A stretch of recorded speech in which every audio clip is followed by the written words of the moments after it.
A ver, quiero ver si se está grabando. No me aparece.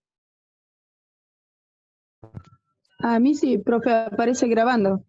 Ah, genial. Buenísimo, entonces. Bueno, entonces vamos a empezar y vamos a empezar a hacer un repaso de lo que ya habíamos hablado en su momento, pero a mí ustedes saben que me gusta mucho situar lo que estamos diciendo que es importante como problema de salud con números. Es decir, por qué nos parece que es importante, que es un problema de salud importante en la población. Y los datos epidemiológicos son los que nos dicen dónde estamos parados. Estos datos epidemiológicos son de un estudio de la OMS, que hoy está tan cuestionada, pero que no deja de ser nuestro registro de datos más importante. Y lo que dice es que la diabetes es una pandemia, y es una pandemia porque está distribuida a nivel mundial con datos similares. O sea, no hay país del mundo que no tenga casos de diabetes. Entonces, está distribuida a nivel mundial. En algunos países, más fuertemente manifestada que en otros, ¿sí? Y lo que dice la OMS es que el país más afectado es Asia. Lo cual a mí cuando lo leí me generó muchísimo ruido esto, porque uno pensaría que es uno de los países donde tenemos menos influencia de la comida chatarra, ¿no?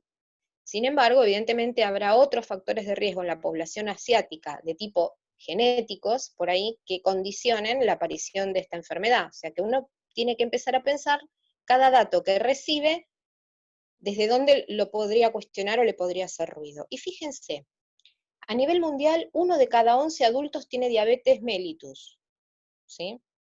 Yo creo que yo les dije por qué la llamamos diabetes mellitus y no solo diabetes. El que la descubrió porque la orina tenía glucosa, que es un componente patológico de la orina. Esto lo vieron en Fundamentos. Y por eso le puso mellitus, porque viene de miel en latín, que quiere decir diabetes dulce, ¿sí? La diabetes mellitus de tipo 2 es la más frecuente en la población, tiene el 90% de los casos, un 10% solamente es de tipo autoinmune, que es la diabetes de tipo 1, la que antes llamábamos insulino dependiente. ¿Por qué digo antes llamábamos insulino dependiente? No quiere decir que ahora no podamos decir que la diabetes 1 es insulino dependiente, porque de hecho lo es. Lo que tenemos que tener en cuenta es que la diabetes de tipo 2 puede volverse insulino dependiente en cualquier momento de la evolución de ese paciente. Por eso no la restringimos a que solo la 1 sea insulino dependiente. Primer punto. Si ustedes en un final me dicen, hay 2 tipos de diabetes, la tipo 1, insulino dependiente, de tipo autoinmune, y la tipo 2, adquirida y relacionada con el estilo de vida, va a estar bien. La segunda pregunta que les haría yo es, ¿y un paciente diabético de tipo 2 puede requerir insulina en algún momento de su vida? Y ustedes me van a responder, sí, frente a situaciones clínicas que lo ameriten, sí. Listo, está perfecta la respuesta, ¿se entiende? En general lo que se encontró fue que los factores de riesgo asociados, ¿sí?, a la aparición de diabetes de tipo 2, o a esta epidemia mundial que dice la OMS, sobrepeso, obesidad, estilo de vida sedentario, dietas poco saludables, altos niveles de carne roja y carne procesada, todo lo que sea fiambres, enlatados, encurtidos, ¿sí? Granos refinados, todas las harinas blancas, ¿sí? Y bebidas azucaradas. Esto ustedes tenían que ver la peli What the Health, donde realmente nos sacamos un poco la venda de los ojos de cuidado con lo que dicen las páginas de las asociaciones presuntamente científicas, cuidado con lo que las recomendaciones dietarias dicen en los países, porque muchas veces esto está relacionado con factores económicos que no son tan impolutos sus planteamientos o sus recomendaciones. Esa era la idea de ver la película, un poco decir, bueno, a ver, históricamente los médicos le dicen al paciente diabético, usted tiene que comer churrasquito con ensalada, porque no puede comer harinas. No, un momento. No puede comer harinas refinadas, no puede comer hidratos de carbono que se procesen rápidamente. No puede comerse una medialuna con dulce de leche, pero puede comerse un plato pequeño de arroz integral, o un plato pequeño de fideos integrales, de harina integral, combinado con verduras, por ejemplo. Es decir, empezar a ver qué otras opciones, o legumbres, que son para mí la base fundamental de la pirámide nutricional. Entre los pacientes con diabetes 2, las complicaciones cardiovasculares son la principal causa de morbimortalidad. ¿Qué significa? Que todo paciente diabético de tipo 2 tiene el doble de probabilidades de sufrir un evento cardiocerebrovascular que un paciente que no. Esto significa que si yo tengo una tía diabética y una tía no diabética, la que va a ser el infarto o el ACV va a ser la tía diabética. El 50% de las dos, el 50%, que es la diabética, es la que tiene asegurado una alta probabilidad de desarrollar cualquier tipo de evento cardiocerebrovascular que la puede llevar a la muerte o a la discapacidad permanente. ¿Sí? Por eso hablamos de morbimortalidad. Las complicaciones renales son súper importantes y prevalentes. Se dice que la diabetes de tipo 2 es la primera causa de insuficiencia renal y necesidad de diálisis en la mayoría de los países del mundo. ¿Sí? Se ha demostrado en ensayos clínicos de alta validez científica, no nos vamos a poner ahora a discutir qué es alta validez científica, pero créanme, bien diseñados, con diseños muy rigurosos, han demostrado que las modificaciones en dieta y estilo de vida son efectivas, son medidas efectivas y baratas para no progresar en tu vida a tener diabetes de tipo 2. ¿Sí? Así como una vez diagnosticada la diabetes de tipo 2, cambiar el estilo de vida, hábitos de vida saludables, modifica muchísimo el devenir de la enfermedad. Inclusive hay casos de pacientes que han requerido solamente dieta y estilo de vida saludable y no han necesitado tomar medicación por largos años de su vida. E inclusive hay gente que las ha podido dejar, los euglucemiantes orales. Y ya vamos a ver después por qué les digo euglucemiantes y no hipoglucemiantes orales. Es decir, que fíjense que si enmarcamos todo eso, tiene mucha importancia cómo viven los sujetos en una población determinada y cómo se enferman en función de ese estilo de vida. ¿Qué me van a decir ustedes cuando vengan el día del final acerca de la fisiopatología de la diabetes? ¿Qué es lo que quiero que puntualicen acerca de la patología diabetes? Que no lo vamos a profundizar aquí porque sería toda una clase de fisiopatología, y eso lo pueden leer amablemente del Brunner.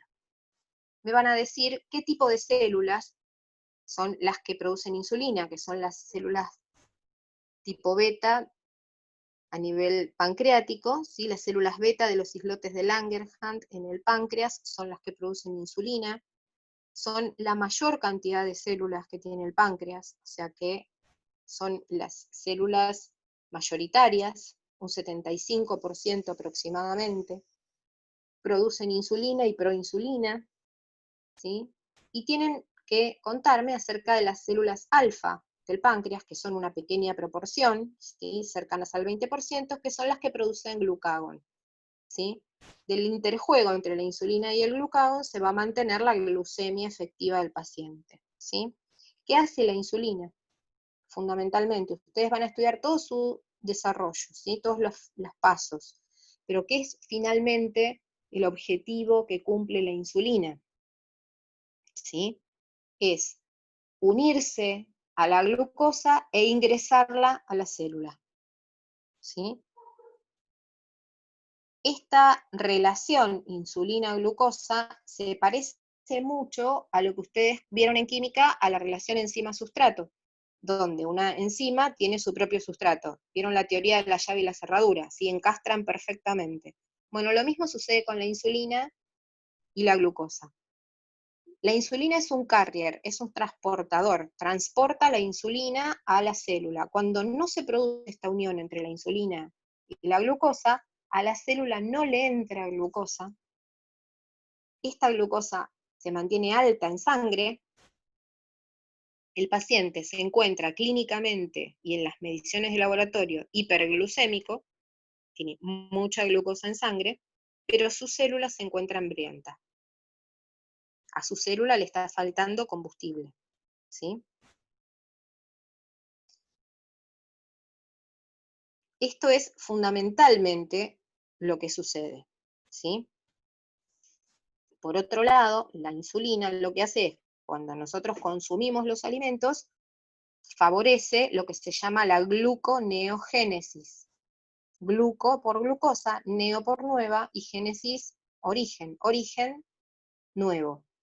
Esta gluconeogénesis, ¿sí?, genera que se depositen en el hígado y en tejidos depósitos de glucosa disponibles, que nosotros los usamos cuando tenemos un aumento del consumo metabólico, ¿sí? Por ejemplo, un paciente que tiene fiebre, por ejemplo, una persona que hace ejercicio, necesita tomar glucosa que está consumiendo rápidamente, ¿de dónde? Del hígado y de sus músculos. Si no hay insulina, el paciente no puede degradar esta glucosa y va a utilizar otras sustancias para generar energía, como por ejemplo las grasas.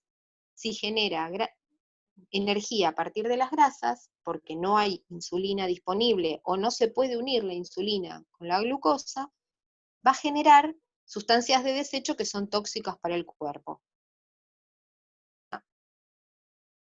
Cetosis, la creación de grupos cetónicos. ¿Sí? Vieron que está muy de moda esto de la dieta cetogénica, para quemar grasas y todo este comercio que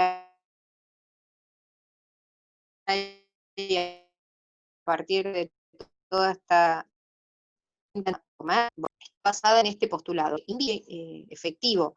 In vivo genera un montón de desechos tóxicos que tiene que lidiar con ellos después el pobre riñón, que son estos cuerpos cetónicos que de alguna manera hay que eliminarlos. Entonces sí, bajamos de peso, pero a riesgo de hacer que nuestro riñón trabaje con sustancias de desecho que normalmente se mantienen estables y que si nosotros las aumentamos, estamos aumentándole el trabajo.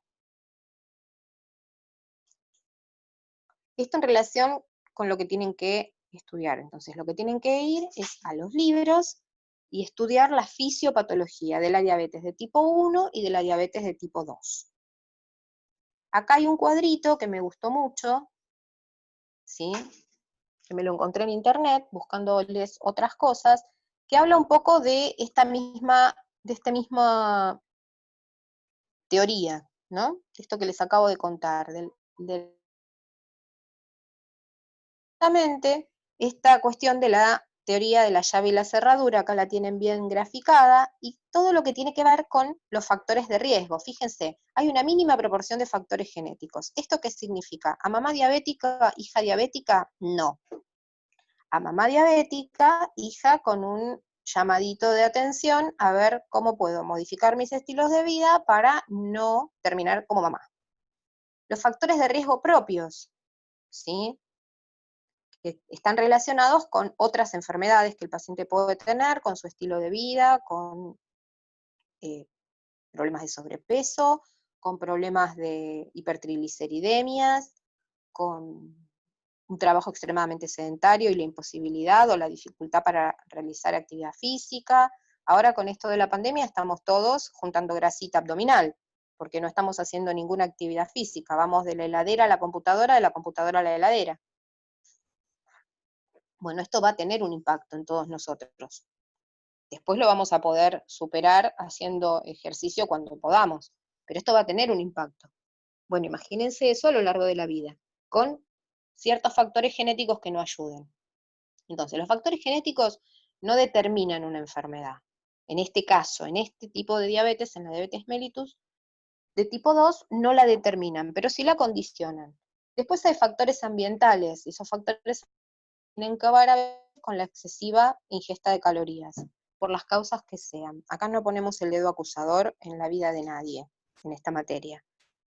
Puede tener que ver con muchas cuestiones, desde el acceso a alimentos y a nutrientes de calidad, hasta cuestiones compulsivas, pasando por gustos y placeres.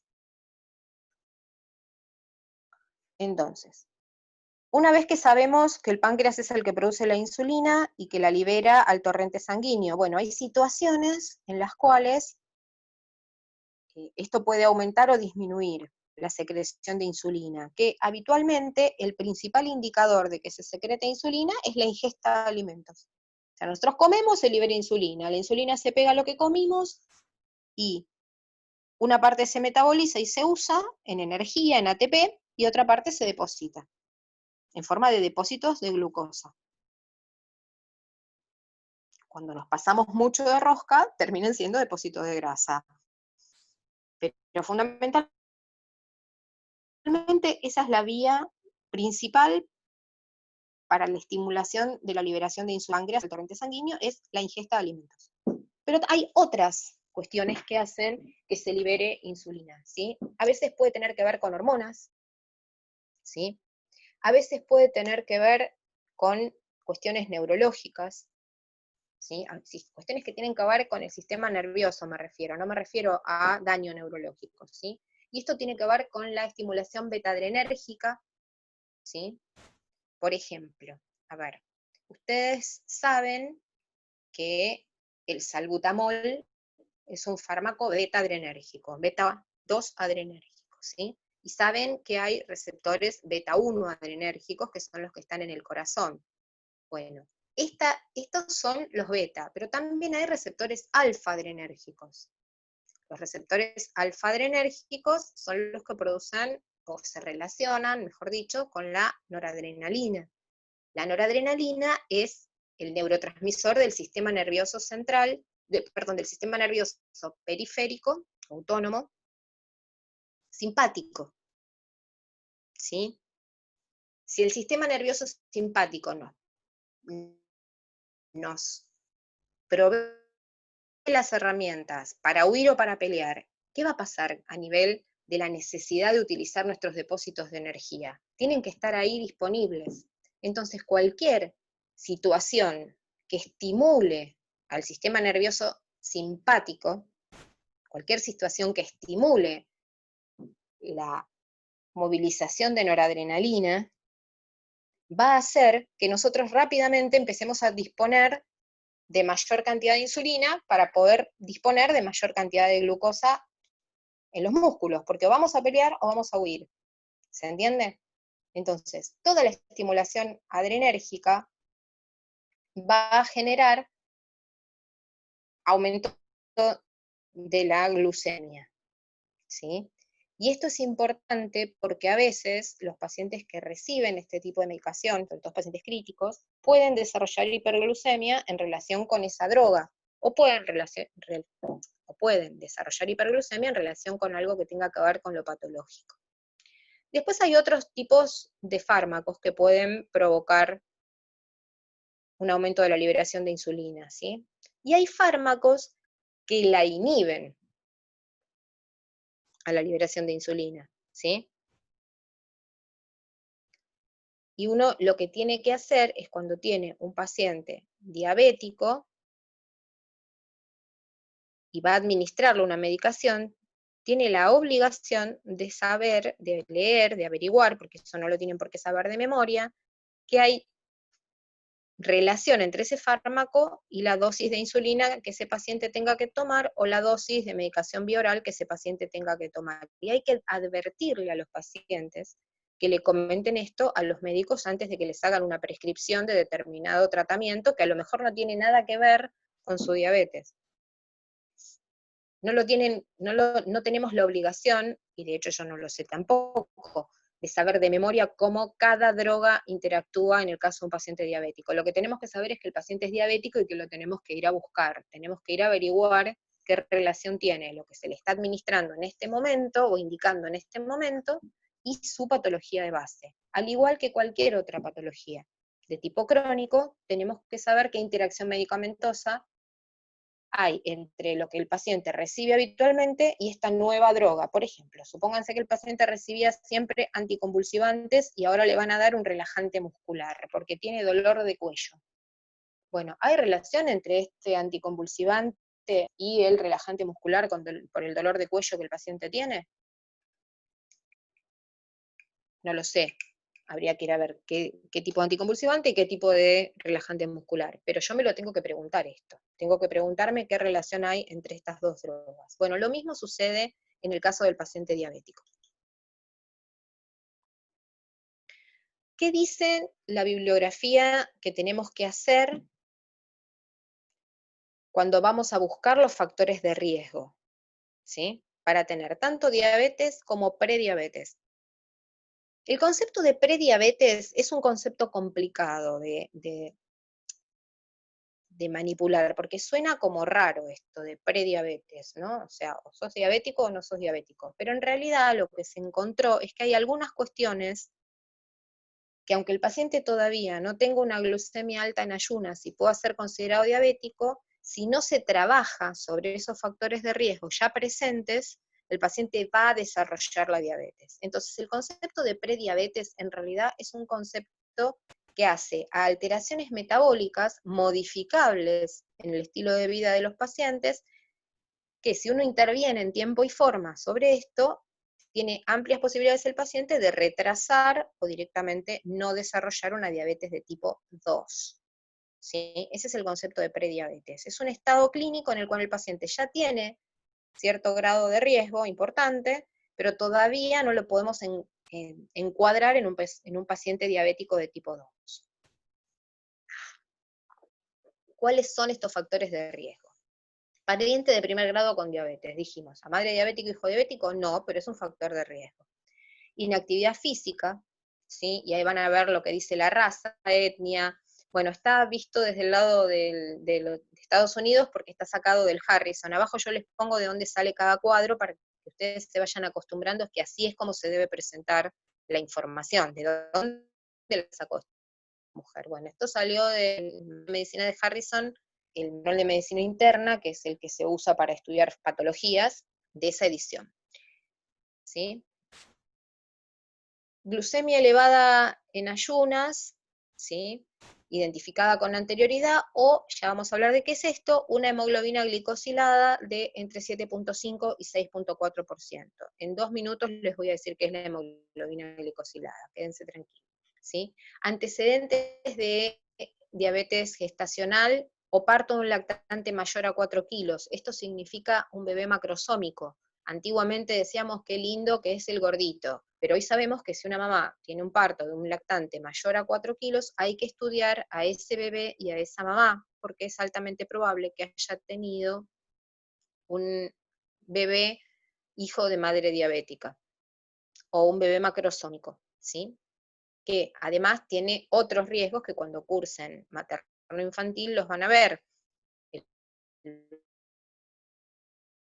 bebé de alto peso para la edad tiene que ser monitoreada su glucemia más seguido que otro bebé en las primeras horas porque tiene altas probabilidades de desarrollar una hipoglucemia severa.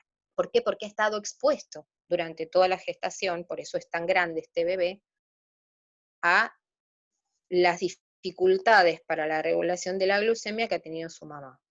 Hipertensión, acuérdense que las guías de hipertensión actuales ya nos están hablando de 130-80, no de 140, ¿no?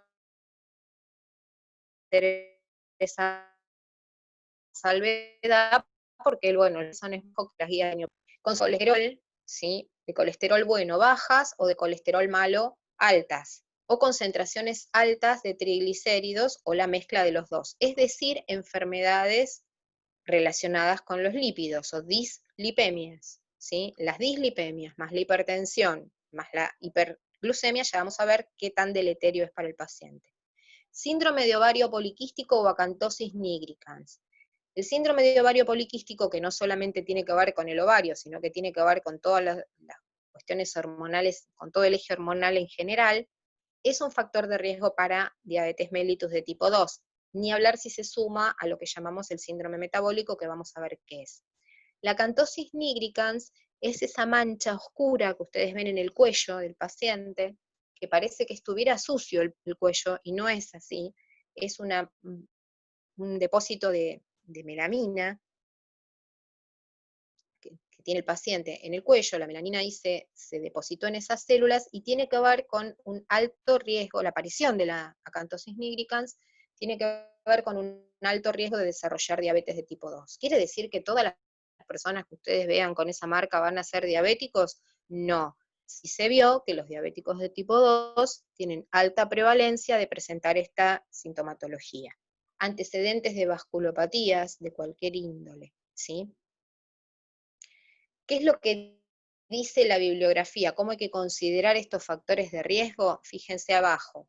Las pruebas deben considerarse, las pruebas de glucemia, que ya vamos a ver cuáles son, en todos los adultos de 45 años de edad y en adultos menores de 45 años, con un índice de masa corporal igual o mayor a 25 kilogramos por metro cuadrado y uno o más de estos factores de riesgo. Es decir, que si yo tengo una persona que tiene 50 años, pongámosle, hijo de diabéticos, con un índice de masa corporal mayor a 25 y, por ejemplo, hipertenso, esa persona tiene que ser sometida a pruebas para diagnosticar diabetes. No quiere decir que sea diabético. Lo que dice la bibliografía es, ante estos factores de riesgo, intensifique la atención en este paciente y hágale las pruebas para ver si es diabético. ¿Sí? ¿Y cuándo es diabético? Porque hasta ahora venimos hablando y no decimos cómo se diagnostica la diabetes. Bueno, ¿qué dice la guía nuestra, la guía argentina del año 2009, que es la última que hay disponible en la web, a nivel nación, a nivel Ministerio de Salud de la Nación? Dice que se considera normal una glucemia en ayunas menor a 110 miligramos por decilitro, ¿sí? En personas sin factores de riesgo de diabetes. Eso nos dice que esa persona está con una glucemia normal. No tiene riesgo de diabetes y tiene una glucemia al azar, cualquier día que se fue a sacar sangre para cualquier otra cosa, para entrar a un trabajo, tenía 95 de glucemia, listo, estamos bien. Ahora, ¿en qué situaciones se establece el diagnóstico de diabetes? ¿Cómo se hace? ¿Sí una glucemia al azar? No. Una glucemia al azar puede dar dudosa, puede dar alta por otras cuestiones, tiene múltiples factores de confusión. Entonces lo que hay que hacer es tomar en cuenta estos criterios. El primer criterio es que deben ser 2 glucemias en ayunas en 2 días distintos, con valores mayores o iguales a 126 miligramos por decilitro. Si quieren tomar 125, que es más fácil, tomen 125. Tomen 110, 125, no pasa nada. ¿Sí? Si ustedes me dicen, el paciente es diabético porque tuvo 2 mediciones mayores a 125 en 2 días distintos. Sí, el paciente es diabético. ¿Sí? ¿Sabemos si es diabético tipo 1 o tipo 2? No, todavía no sabemos nada. La presencia de síntomas de diabetes, ¿se acuerdan? Poliuria, polidipsia, polifagia. Poliuria, ¿por qué? Porque la diabetes produce glucosuria, no me salía la palabra. Produce glucosuria, arrastra agua, hace diuresis osmótica, ¿sí? Las moléculas de glucosa presentes en la orina arrastran agua, hay poliuria. ¿Por qué hay polidipsia? Porque hay deshidratación, porque hay poliuria, ¿sí? ¿Por qué hay polifagia? Porque la célula tiene hambre. Acuérdense, en la diabetes la célula tiene hambre. La célula cerebral tiene hambre, ¿sí? La neurona tiene hambre también. Entonces, síntomas, poliuria, polidipsia, polifagia, más una glucemia medida al azar con valores mayores a 200 ahora. O sea, ya no se me puede escapar tanto la tortuga, porque si yo digo que lo normal es hasta 110 y el paciente tiene toda esta sintomatología, consulta por toda esta sintomatología, o no consulta por esta sintomatología, pero se la preguntamos si está presente, y el paciente tiene un valor mayor a 200, es diabético. O le hacen una prueba de tolerancia a la glucosa, que las que hayan estado embarazadas saben lo fea que es, porque hay que tomarse casi medio litro de una solución edulcorada y después nos sacan sangre 2 veces.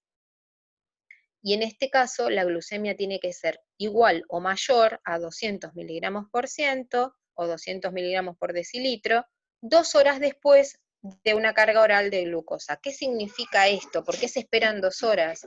Porque si el paciente no le alcanza la insulina que tiene, va a estar hiperglucémico. si yo me tomo esa bebida horrible con 75 gramos de glucosa, que no se crean que es tanto, porque la Coca-Cola tiene más, me tomo esa bebida horrible con 75 gramos de glucosa, a las 2 horas voy a tener la glucemia normal, porque no soy diabética.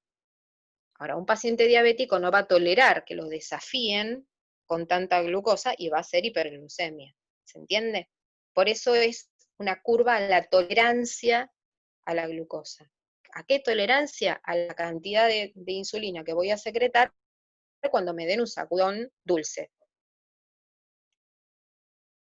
Punto y aparte, merece decirles que esa inocente bebida cola que ustedes se toman cuando hace calor, tiene mucha azúcar. Tiene tanta azúcar que le tienen que poner sal para que ustedes no la vomiten. Se las dejó picando. Tiene tanta azúcar para que sea bien adictiva, porque el azúcar es más adictiva que la heroína, y además está disponible y barata, con lo cual es una droga importante. Esto que les estoy diciendo no está considerado una droga, pero es tan adictiva como una droga y encima está disponible en todo lo que consumimos, desde el inocente caramelo hasta la bebida cola azucarada. No son mejores las que son los edulcorantes, son diabetosas, frutas y amor. De todos modos no los veo poniéndole juguito de naranja al Fernet, ya sé lo que están pensando. Pero bueno, una cosa es una vez cada tanto y otra cosa es la gente que todas las comidas se siente y se clava una botella de gaseosa. Bueno, esa persona tiene un poquito importantemente, valga una palabra que acabo de inventar, aumentado su riesgo de diabetes. Cuando nos quedemos sin tiempo nos volvemos a conectar. Acá lo que tienen es un algoritmo que también está dentro de la misma bibliografía del ministerio, que creo que ya se las puse en el campus, pero si no se las puse en el campus todavía, después se los pongo, la guía del ministerio, para que ustedes las tengan para estudiar, ¿sí? Esto ni más ni menos que es lo mismo que yo les acabo de explicar, pero en un cuadrito, para que ustedes agarren este cuadrito en casa, después cuando agarran los apuntes y ponen al costadito lo mismo que yo les estoy diciendo, pero en cada lugar. Es como un mapa conceptual de lo que acabo de decirles, nada más. No hay nada nuevo acá, ¿sí?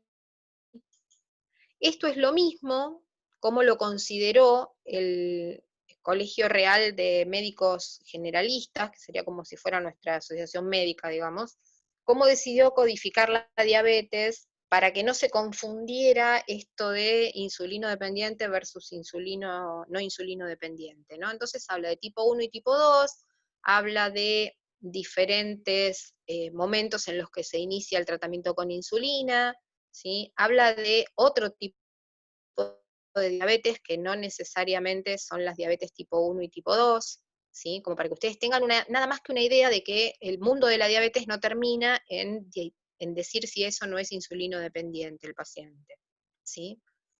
No vamos a hablar de las otras formas de diabetes, no vamos a hablar de diabetes gestacional porque esa la ven después en materno-infantil, y no vamos a hablar de las diabetes de otros orígenes porque realmente la proporción a nivel epidemiológico es baja y no tenemos tiempo para ir a hilar tan profundo. Pero vean esto como informativa, como cuestión informativa, de que no hay una sola manera de clasificar la diabetes en tipo 1 y tipo 2, ¿sí? Nada más que para eso. En el caso de la diabetes de tipo 2, que es la que más nos importa estudiar en este caso, porque la diabetes de tipo 1 vamos a ver su tratamiento, ¿sí? Pero no vamos a ver sus factores, cómo se desarrolla a nivel autoinmune, como respuesta autoinmune, porque realmente es muy compleja y no hace ni factores de riesgo ni tratamiento, no hace diferencia lo que nosotros deberíamos abordar en este caso. Por supuesto, ustedes lean la fisiopatología de la diabetes de tipo 1 para diferenciarla de la diabetes de tipo 2, ¿sí?